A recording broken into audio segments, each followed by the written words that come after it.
ఆదికాండం మొదటి అధ్యాయంలో మనం చూసినట్లయితే దేవుని యొక్క ఆశ్చర్యకరమైనటువంటి సృష్టి ప్రారంభం నుంచి ఏ విధంగా ఉన్నదో, ఏమేమి దేవుడు కలుగు చేశారో అవన్నీ కూడా మనము చక్కగా చదువుకోవచ్చు.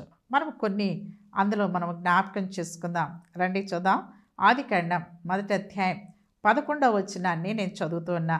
దేవుడు గడ్డిని విత్తనములిచ్చు చెట్లను భూమి మీద తమ తమ జాతి ప్రకారము తమలో విత్తనములు కల ఫలమిచ్చు ఫలవృక్షములను భూమి మొలపించును గాకని పలుకగా ఆ ప్రకారమే ఆయను. అలాగే దేవుడు ఏదైతే ఆజ్ఞాపించాడో, ఏదైతే కలుగునుగాక అన్నారో, కలుగునుగాక అన్న వెంటనే దేవుడు చెప్పిన మాట ప్రకారం అవన్నీ కలిగినాయి. భూమి మీద ప్రతి మొక్క కూడా దేవుని వాక్కు ద్వారా కలిగినాయి. సముద్రములో ఉన్న చేపల మొత్తం కూడా దేవుని వాక్కు ద్వారా కలిగినాయి. సముద్రము ఇదిగో జీవరాశుల చేత నింపబడునుగాక అంట. సముద్రంలో ఉన్నటువంటి జీవరాశులన్నీ రకరకాలైనటువంటి జీవరాశుల చేత సముద్రము నింపబడింది. భూమి ఆకాశము ఆకాశ పక్షుల చేత అనేకమైనటువంటి ఎగురు పక్షుల చేత అది నింపబడునుగాక అంటే అది నింపబడింది. ఇదిగో సూర్యుడు చంద్రుని దేవుని నోటి మాట చేత దేవుడు కలుగ చేసినటువంటి వారిగా ఉన్నారు. అవునండి, మరి అన్నిటినీ నోటి మాట చేత కలుగ చేశారు. కానీ వాటి క్రమం చొప్పున దేవుడు పలికిన మాట చొప్పున అవన్నీ కలిగినాయి. కానీ నన్ను చూస్తే దేవుడు ఏమాత్రం కూడా మనిషి కలుగునుగాక అని అనలేదు. దేవుడు వీటన్నిటినీ కలుగు చేసిన తర్వాత మరి దేవుడు తను తాను చూసుకున్నాడు. తను తాను చూసుకున్న తర్వాత నాలాగా ఒక మనిషి ప్రకృతిలో ఉంటే ఎంత బాగుంటుంది కదా. దేవుడు తన స్వరూపంలో దేవుడు ఒక మనిషిని చేయాలనుకున్నాడు. నాలాగా ఒక మనిషి ఇలా తిరుగుతూ ఉంటే ఎంత బాగుంటుందని తన ఆలోచన తను తాను చూచుకొని తన స్వరూపముతో ఒక మనిషిని సృష్టించినట్టుగా చూద్దానండి. మరి ఆదికాండం 27వ వచనాన్ని చదువుతున్నా. దేవుడు తన స్వరూపమందు నరుని సృజించెను, దేవుని స్వరూపమందు వారిని సృజించెను, స్త్రీనిగాను పురుషునిగాను వారిని సృజించెను అనుంది. అక్కడ ఆదామును ఒక్కడే కదా దేవుడు సృజించింది. నేల మట్టిని తీసుకొని మరి బొమ్మను చేసి మరి దేవుడు ఊపిరి పోసింది ఆదాంకి ఒక్కనికే కదా అంటే, దేవుడు ఇక్కడ ఈ వచనంలో దేవుడు చాలా స్పష్టంగా చెప్తున్నాడు, పురుషుని గాను స్త్రీని గాను చేశాను అని. పురుషుని చేసిన తర్వాత స్త్రీని ఎక్కడి నుంచి తీసాడండి? పురుషునికి ప్రక్కటెముకలో నుంచి తీశాడు కదా. ఆ ప్రక్కటెముకనే స్త్రీగా అక్కడ దేవుడు ప్రక్కటెముకగా పెట్టాడనమాట. ప్రక్కల అందుకనే సహాయకురాలుగా ఉంటుంది. పురుషునికి స్త్రీ సహాయకురాలుగా ఉండాలి. కాబట్టి హెడ్గా ఉండకూడదు, స్త్రీ సహాయకురాలుగా ఉండాలి. స్త్రీ ఏలేదిగా ఉండకూడదు, పురుషునికి మరి సహాయకురాలుగా ఉండాలి.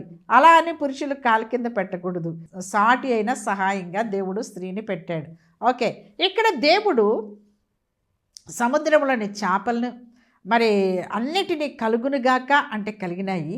తన్ను తాను చూచుకున్నప్పుడు తన పోలిక చొప్పున దేవుడు ఇక్కడ ఏం చేశాడంటే ఒక నరుని చేద్దామని నేల మట్టిని తీసుకొని బొమ్మను చేసి అక్కడ దేవుడు మరి ఆదామును చేసినట్టుగా మనం చూస్తాం. ఇక్కడ ఈ వచనములో దేవుడు మానవుణ్ణి ఎలా చేశాడు, ఏమి ఇచ్చాడు మానవునికి అనే విషయాన్ని మీకు నేను ఒక 3 విషయాలు నేను జ్ఞాపకం చేయాలని ఇష్టపడుతున్నా. దేవుడు తన స్వరూపమందు నరుని సృజించాను అన్నది. దేవుడు మనిషికి ఏమి ఇచ్చాడండి? తన స్వరూపం ఇచ్చాడు. అలాగే 26వ వచనాన్ని చదువుతున్నా. దేవుడు మన స్వరూపమందు మన పోలిక చొప్పున నరులను చేయుదము, వారు సముద్రపు చేపలను ఆకాశ పక్షులను పశువులను సమస్త భూమి మీదన్న ప్రాకు ప్రతి జీవులను జంతువులను ఏలుదురుగాక అని పలికెను. ఇక్కడ 26వ వచనంలో మనం చూస్తే ఇక్కడ అంటున్నాడు మన స్వరూపమందు మన పోలిక చొప్పున అంటున్నాడు. 27వ వచనంలో ఆయన స్వరూపాన్ని ఇచ్చాడు. 26వ వచనంలో చూస్తే మన స్వరూపమందు మన పోలిక చొప్పున నరుని సృజించుదాం రండి అని అన్నాడు. అవునండి, స్వరూపం ఇచ్చాడు, పోలిక ఇచ్చాడు. స్వరూపం అంటే ఏంటి, పోలిక అంటే ఏంటి? పోలిక స్వరూపము రెండు వేరు తెలుసు కదా. స్వరూపం అంటే ఆయన ఏ విధంగా ఉన్నాడో ఆ విధంగానే చేశారు. అలాగే పోలిక అంటే అబ్బా ఎవరైనా బిడ్డ పుడితే అచ్చం వాళ్ళ నాన్నలాగే ఉంది, అచ్చం వాళ్ళ అమ్మలాగే ఉంది, వాళ్ళ అత్తలాగే ఉంది అని అంటారు కదా, అది పోలిక. స్వరూపం అంటే మనిషి స్వరూపం వేరు, కుక్క స్వరూపం వేరు, నక్క స్వరూపం వేరు, మరి అలాగే అలా అన్ని స్వరూపాలు వేరు. స్వరూపము ఆయన ఎలా ఉన్నారో అలాంటి స్వరూపం మనకిచ్చాడు. అలాగే పోలిక ఇచ్చాడు. ఆయన ఎలా ఉన్నాడో ఆయన బిడ్డలుగా ఉండటానికి పోలిక ఇచ్చాడు. హల్లెలూయా. నువ్వు ఎవరు బజార్లో పోతుంటే ఎవరైనా కానీ గమక్కర క్రైస్తవుల్ని చాలా ఈజీగా కనిపెట్టచ్చు. అలాగే హైందవులను కూడా చాలా ఈజీగా మనం కనిపెట్టచ్చు కదా. మరి నువ్వు దేవుని బిడ్డవా, యేసయ్య నమ్ముకున్న బిడ్డవా, నువ్వు క్రైస్తవుడవా క్రైస్తవురాలువా అని అడుగుతారు చాలామంది. నన్ను చాలామంది అడిగారు ప్రయాణాల్లో. అవునండి, దేవుని నమ్మిన బిడ్డల పోలికలు క్రైస్తవుల పోలికలు, మరి దేవునిలో మనం ఉంటే, దేవుని స్వరూపంలో ఉంటే ఈజీగా లోకం మనల్ని గుర్తిస్తుంది. నిన్ను లోకంలోకి వెళ్ళినప్పుడు ఎవరైనా నిన్ను గుర్తిస్తున్నారా? నువ్వు క్రైస్తవురాలువి, క్రీస్తు నమ్మిన బిడ్డవి, క్రీస్తు కోసం ఉన్నటువంటి బిడ్డవని, నువ్వు క్రైస్తవుడవా క్రైస్తవురాలువా అని గుర్తుపడుతున్నారా? లేకపోతే లోకంతో కలిసి నేను క్రైస్తవుడిని నువ్వు చెప్పుకునేంత వరకు కూడా వాళ్ళు నిన్ను గుర్తుపట్టట్లేదా? ఎలా ఉంది నీ పరిస్థితి? ఎలా ఉంది? నువ్వు క్రైస్తవుడివే, నువ్వు క్రైస్తవురాలువే, కానీ పోలిక ఉందా? క్రీస్తుని పోలిన పోలిక ఉందా? క్రైస్తవుడు అన్న పోలిక ఉందా? స్వరూపమైతే ఉంది, నేను క్రైస్తవుడని చెప్పుకుంటున్నావు, నేను దేవుని బిడ్డనని చెప్పుకుంటున్నావు, పోలిక కావాలి. దేవుడు రెండవదిగా ఏమిచ్చాడు క్రైస్తవుడికి అంటే, దేవుని బిడ్డకి ఏమి ఇచ్చాడంటే పోలిక ఇచ్చినట్టుగా మనం ఇక్కడ 26వ వచనంలో మనం చూస్తాం. ఇంకొంచెం ముందుకెళ్తే 2వ అధ్యాయం 7వ వచనాన్ని మనం చూసుకుందాం. దేవుడైన యెహోవా నేలమంటితో నరుని నిర్మించి వాని నాసిక రంధ్రములలో జీవవాయువును ఊదగా నరుడు జీవాత్మ ఆయను అంటున్నాడు. ఇక్కడ ఈ వచనములో 2 ఇచ్చాడు దేవుడు. ఏంటివా 2 అని అంటే, ఇక్కడ చూడండి, దేవుడైన యెహోవా నేలమంటితో నరుని నిర్మించి వాని నాసికారంధ్రములో ఏం చేశాడంట? జీవవాయువు ఊదగా అంటున్నాడు. జీవవాయువు ఊదగా ఏం ఊదాడంట మనలోనికి? జీవవాయువు, జీవము అంటే లైఫ్, ప్రాణము ఊదినాడు. వాయువు గాలి, జీవవాయువు ఊదాడు. జీవవాయువు మన ఇప్పుడు ఎక్కడి నుంచి పిలుస్తున్నావు నువ్వు? గాలి ఎక్కడి నుంచి పిలుస్తున్నావు అంటే ముక్కు ద్వారానే పిలుస్తావు. ముక్కు ద్వారా గాలి ఆడకపోతే నోటి ద్వారా పిలుస్తారు. కానీ మరి 99% ఎవరు అందరూ మనిషి అన్న తర్వాత ముక్కు ద్వారానే గాలి పిలుస్తారు. అవునండి. మరి దేవుడు ఎక్కడి నుంచి వాయువు ఊదాడు అంటే నాసికారంధ్రములో నుంచి దేవుడు జీవవాయువును ఊదాడు. వాయువు అంటే గాలి కదా. ఇప్పుడు ఆ దేవుడు ఉఫ్ అని తన ఊపిరిని, తన ప్రాణమును, ఆయన ప్రాణము కలిగినటువంటి వాడు, ఆయన జీవము కలిగినటువంటి వాడు. దేవుడు ప్రభువైన యేసుక్రీస్తు వారు జీవము కలిగినటువంటి వారు, ప్రాణము లేనటువంటి వారు కాదు. ప్రాణమున్నవారు చలిస్తారు, ప్రాణమున్నవారు మాట్లాడతారు, ప్రాణమున్నవారు చూస్తారు, ప్రాణమున్నవారు వింటారు. కాబట్టి ఆయన ఏ విధంగా ఉన్నాడో, ఆయన ఏ విధంగా మాట్లాడుతున్నాడో, ఏ విధంగా చూస్తున్నాడో, ఏ విధంగా వింటున్నాడో, ఏ విధంగా చలిస్తున్నాడో, ఆ విధంగానే నేను కూడా చలించాలి అని, చూడాలని, వినాలని, మరి తలంచాలని దేవుడు ఏం చేశాడో తెలుసా? తన స్వరూపమందు మనల్ని చేశాడు. జీవవాయువును ఊదాడు. ప్రాణము కలిగినటువంటి వారిగా మనల్ని చేశాడు. నిర్జీవంగా చేయలే, నిర్జీవమైన స్థితిలో ఉండటానికి చేయలే, ప్రాణము లేనటువంటి వారిగా మనం చేయలే. మనం ప్రాణము కలిగినటువంటి వారమండి. ప్రాణము కలిగినటువంటి దేవుణ్ణి మనము కొలవాలి. ప్రాణము కలిగినటువంటి దేవుణ్ణి ప్రతి ఒక్కరికి కూడా గుర్తించి ఆయన్నే సేవించాలని దేవుని ఇష్టం. సృష్టిని కాదు మనం పూజించేది, దేవుడు సృష్టించిన సృష్టికర్తను మనం పూజించాలని దేవుడు ఇక్కడ మాట్లాడుతున్నాడు. ప్రాణము కలిగిన దేవుణ్ణి మనం సేవించాలని, ఆయన్ని పూజించాలని దేవుడు మరి జ్ఞాపకము చేస్తూ ఉన్నాడు. హల్లెలూయా. ప్రాణము కలిగినటువంటి దేవుడు ప్రాణం ఇచ్చాడు. ఆయనకు ప్రాణం ఉంది కాబట్టి ప్రాణం ఇచ్చాడు. కాబట్టి మనం ప్రాణము కలిగిన దేవుని వైపు మనం తిరగాలి. హల్లెలూయా. కాబట్టి ఇక్కడ జీవవాయువు అది 3వది. దేవుడు ఏమేమి ఇచ్చాడండి? ఇప్పుడు స్వరూపం ఇచ్చాడు, తన స్వరూపంలో మనం చేశాడు. 2వది ఆయన పోలిక ఇచ్చాడు. 3వది ఏమి ఇచ్చాడంటే జీవం ఇచ్చాడు. ఆయన జీవము కలిగిన వాడు కనుక, ఆయన ప్రాణము కలిగిన వాడు కనుక ప్రాణము మనకిచ్చాడు. 4వదిగా ఏమి ఇచ్చాడంటే జీవవాయువును ఊదగా నరుడు జీవ ఆత్మ ఆయను. జీవము ప్లస్ ఆత్మ, జీవము ఇచ్చాడు, తర్వాత తనకు కలిగినటువంటి ఆత్మను ఇచ్చినటువంటి వారిగా ఉన్నారు. ఆత్మను కలిగినటువంటి వాడు ఆయన, పరిశుద్ధాత్మను కలిగిన ఆయనే త్రియేక దేవుడు. ఆయన తండ్రి అయిన దేవుడు. అందుకని నరులను చేయుదము రండి అని అన్నాడు. రండి అంటే ఎవరెవరు వచ్చారండి అక్కడికి? ఆయనే త్రియేక దేవుడు. క్రియలు వేరు కానీ ఒక్కటే దేవుడు, తండ్రి అయిన దేవుడు, ప్రభువైన యేసుక్రీస్తు, పరిశుద్ధాత్మ దేవుడు. దేవుడు ఇప్పుడు నీలోనికి ఏం ఊదాడండి? పరిశుద్ధాత్మ దేవుడిని ఊదాడు. తండ్రి అయిన దేవుడు పరిశుద్ధాత్మ దేవుడిని మనలోనికి ఊదాడు. మన లోపల ఆయన ఉండాలని పరిశుద్ధాత్మ దేవుడు మనలో ఉండాలని ఆయన ఇష్టపడి ఆయన ఏం చేశాడో తెలుసా? ఆదిలోనే మన లోపలికి ఆత్మను ఊదేశాడు. ఆయన వచ్చాడు మనలోనికి, ఆయన మనలోనికి వచ్చాడు. పరిశుద్ధాత్మ దేవుడు పరిశుద్ధాత్మ దేవుడు అంటే ఏక దేవుడు కదా. తండ్రి అయిన దేవుడు ఉన్నాడు, యేసుక్రీస్తు ఉన్నారు, తర్వాత పరిశుద్ధాత్మ దేవుడు ఉన్నారు. క్రియలు వేరు. కాబట్టి పరిశుద్ధాత్మ దేవుడు ఇప్పుడు మనలో ఉన్నారు, ఆది నుంచి ఉన్నారు. ఆత్మ మనలో ఉన్నాడు.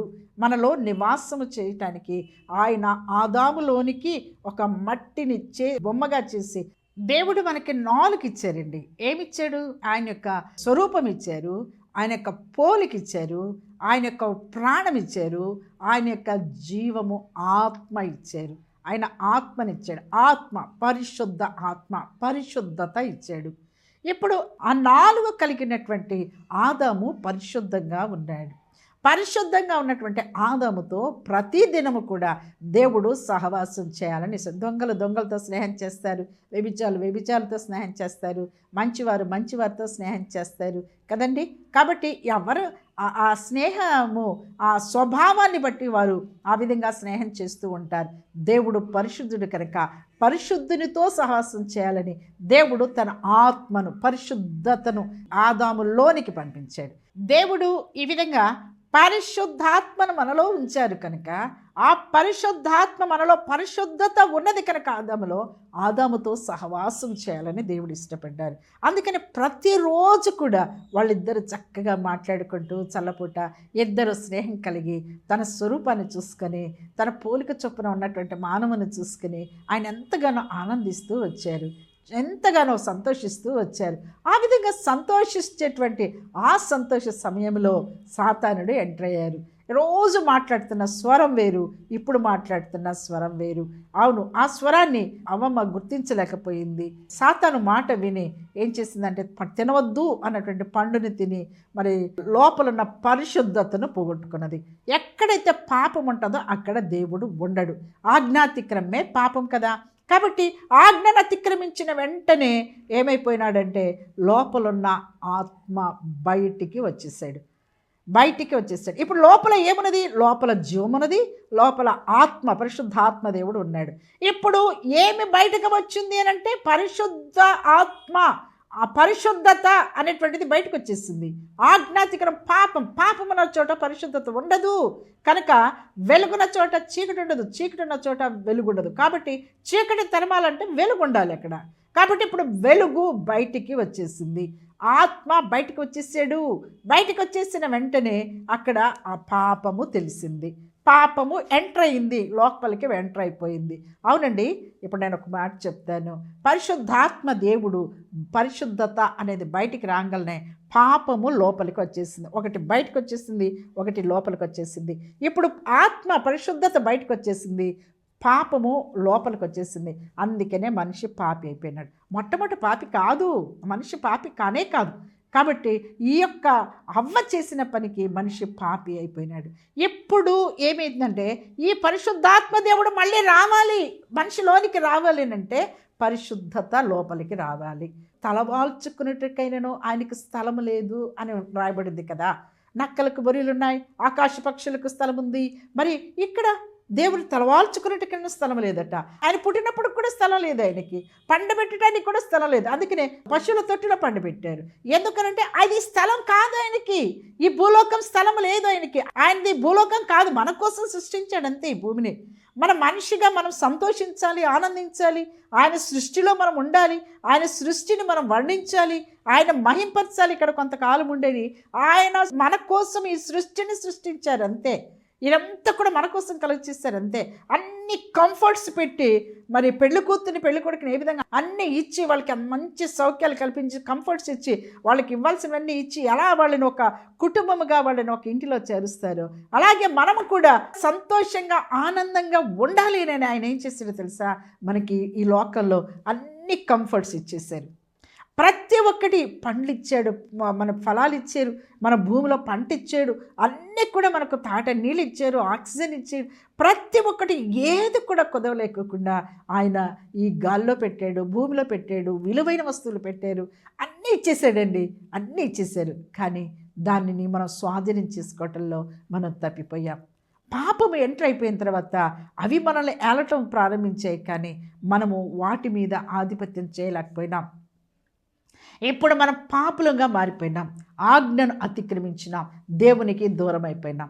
నేను ఒక మాట చెప్పిన, భూమిలో ఒక మొక్క వేసాం, ఒక విత్తనం వేసాం, ఆ విత్తనం ఎదుగుతూ ఉంది, మొక్క వచ్చింది, మొక్క పైకి ఎదిగింది. పైకి ఎదిగిన తర్వాత నేను ఇప్పుడు దాన్ని ఆ మొక్కను ఇది నాకొద్దు అనుకున్నాను, లేకపోతే ఆ మొక్కను నేను ఆ వేరును బయటకు తీసేసాను. వేరును బయటకు తీసేసి అలా మొక్కను ప్రక్కన పడేసానే అనుకో, భూమికి ఆ లోపల ఉండవలసినటువంటి వేరు బయటికి వచ్చిందంటే మొక్క బతుకుతుందా అండి? మొక్క బతుకుతుందా? నేను తీసేసాను దాన్ని, ఆ మొక్కను తీసేసి ప్రక్కన పడేసాను. పడేస్తే ఆ మొక్క ఏమైపోతుంది? వితిన్ అవర్స్లోనే అది ఎండిపోతుంది. అది భూమికి అంటుకొని లోపల వేరు ఉన్నంత వరకే ఆ మొక్క పచ్చగా ఉంటుంది. భూమి లోపల నుంచి బయటకు వస్తే ఆ మొక్క ఎండిపోతుంది. అలాగే మనము కూడా అంతే, పరిశుద్ధతలో వేరుపారి మనం ఉండాలి, ఆయన ప్రేమలో మనం వేరుపారి ఉండాలి. కానీ మనం ఆయన ప్రేమలో నుంచి, ఆయన పరిశుద్ధతలో నుంచి మనం ఎప్పుడైతే బయటికి తీయబడతామో, ఎప్పుడైతే బయటికి వస్తామో మనం ఏమైపోతామండి? మనం ఎండిపోతాం. పాపముతో కొట్టుబెట్లాడిపోతాం, నరకానికి వెళ్ళిపోతాం, అగ్నిగుండానికి వెళ్ళిపోతాం. మొక్క ఏ విధంగా భూమి లోపల వేరు బయటికి కనిపిస్తే, బయటికి వచ్చేస్తే ఎండిపోతుందో, పరిశుద్ధాత్మలో నుంచి నువ్వు బయటికి వస్తే, దేవునిలో నుంచి బయటికి వస్తే, వాక్యంలో నుంచి బయటికి వస్తే, ప్రార్థనలో నుంచి బయటికి వస్తే, మందిరంలో నుంచి బయటికి వస్తే ఎండిపోతావు. దేవుడు ఈ మాట చెప్తున్నాడు. ఆయన స్వరూపమును పోగొట్టుకుంటావు, ఆయన పోలిక పోగొట్టుకుంటావు, ఆయన యొక్క పరిశుద్ధతను పోగొట్టుకుంటావు, ఆయన ఆత్మలో చచ్చిపోతాం. అది ఎఫెసీయులకు రాసిన పత్రిక 2వ అధ్యాయం 1 మీరు అపరాధముల చేతను పాపము చేతను చచ్చిన వారై ఉండగా అని రాయబడింది. అక్కడ మనం చచ్చిపోయాం. ఆ రోజు వారు చచ్చిపోయినారు, ఆత్మలో చచ్చిపోయారు. తిరిగి ఆత్మను మనకివ్వటానికే ప్రభువైన యేసుక్రీస్తు లోకానికి వచ్చినటువంటి వారిగా ఉన్నారు. హల్లెలూయా. ఆయన విడిచిపెట్టే దేవుడు కాదు కనుకనే మన మీద జాలి చూపించి, కరుణ చూపించి ఆయన పరలోకం నుంచి మనుష్య కుమారుడిగా ఈ లోకానికి రావాల్సి వచ్చింది. ఆయన మొట్టమొదటిలోనే మనలో పరిశుద్ధత పెట్టాడండి, మనలో ఆత్మను పెట్టినట్టుగా మనము చూస్తూ ఉన్నాం. ఈ 4 ఎప్పుడైతే ఆజ్ఞను అతిక్రమించారో ఆయన స్వరూపాన్ని పోగొట్టుకున్నాం కనుక ఆయన స్వరూపమైనను సొగసైనను లేకుండా ఆయన మనకు స్వరూపం ఇవ్వటానికి కల్వరిశిలలో వేలాడినాడు. పోలిక పోగొట్టుకున్నాం కనుక ఆయన చూడనొల్లని వాడుగా ఆయన సిలువలో వేలాడినాడు అని మనం రాయబడింది. అవునండి, మనం చచ్చిన వారం కనుక ఆయన మన కోసం చావలసి వచ్చింది. ఇవన్నీ కూడా చూడండి, మనము చేసిన తప్పిదము కోసం మనం ఏదైతే పోగొట్టుకున్నామో దానిని ఇవ్వటానికి కల్వరిశిలలో ఆయన సమస్తాన్ని పోగొట్టుకున్నాడు. ఆయన స్వరూపాన్ని పోగొట్టుకున్నాడు, పోలిక పోగొట్టుకున్నాడు, దేవుని పోలిక ఆయన పోగొట్టుకున్నాడు, మనుష్య పోలికగా ఆయన వచ్చాడు. అవునండి, మనలో ఆత్మను పోగొట్టుకున్నాం, ఆత్మలో చచ్చిపోయినాం, ఆత్మలో బ్రతికించటానికి ఆయన కల్వరిశిలలో బ్రేలాడవలసి వచ్చింది.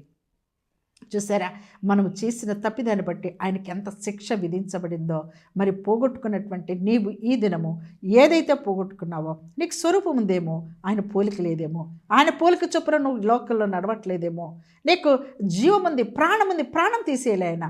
ఎందుకంటే ప్రాణం ఉంది, నువ్వు పాపములోనే చచ్చిపోతే నరకానికి పోతావని ఆయన ప్రాణమును ముట్టుకోవట్లేదు. ఆయన నీ ప్రాణము నీలోనే ఉంచాడు. ఎందుకో తెలుసా? తిరిగి నువ్వు పరిశుద్ధాత్మను పొందుకొని నువ్వు తిరిగి దేవుని దగ్గరికి వచ్చి పాపమును కడిగి వేసుకొని తిరిగి ఆయన దగ్గర ఉన్న దగ్గరికి తీసుకొని పోవాలని ఆయన ఇష్టం. ఆయన బిడ్డల్ని ఆయన వదిలేటువంటి దేవుడు కాదు. నువ్వు ఆయనతోనే ఉండాలని ఆయన ఇష్టం. కాబట్టి ఆయన ఏం చేశాడో తెలుసా? ప్రాణం మాత్రం తీయలేదు. నువ్వు ఇంకా జీవిస్తున్నావని అంటే ఎందుకు జీవిస్తున్నావో తెలుసా? ఆయన నేను ప్రేమిస్తున్నాడు కనుక ఇంకా నువ్వు జీవిస్తూనే ఉన్నావు.